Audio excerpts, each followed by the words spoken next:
How can I troubleshoot console connection issues? Hello everyone!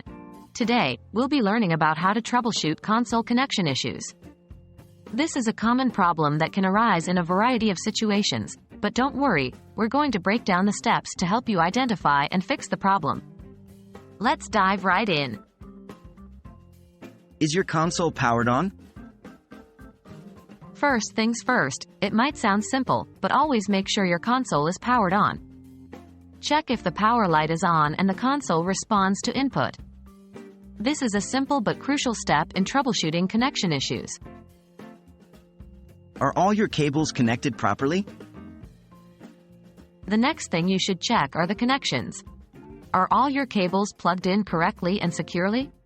Double-check your HDMI, power, and Ethernet cables, if used, or any other relevant cables for your specific console. Make sure they are plugged into the correct ports on both your console and the connected devices. Is your TV or monitor set to the correct input?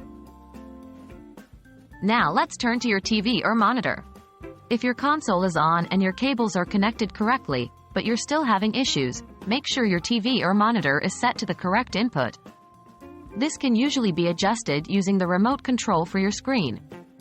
The correct input will match the port where your console's HDMI cable is connected. Is your console's firmware up to date? Moving on, another important factor to consider is your console's firmware. Outdated firmware can sometimes cause connection issues. If possible, check your console settings to ensure you're running the latest firmware version. Are there any issues with your internet connection? If your connection issues relate to online gaming or streaming, the problem might be with your internet connection. Check if your console is connected to the internet. If it is not, try resetting your router or reconnecting to the network. If your internet connection is slow or unstable, that could also lead to connection problems.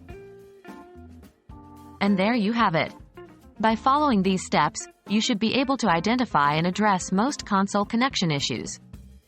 If you're still experiencing problems after trying all these steps, consider contacting the console's manufacturer for further support. Remember, troubleshooting can be a process of elimination. Don't give up, and keep trying different solutions until you find what works. Thanks for watching, and happy gaming!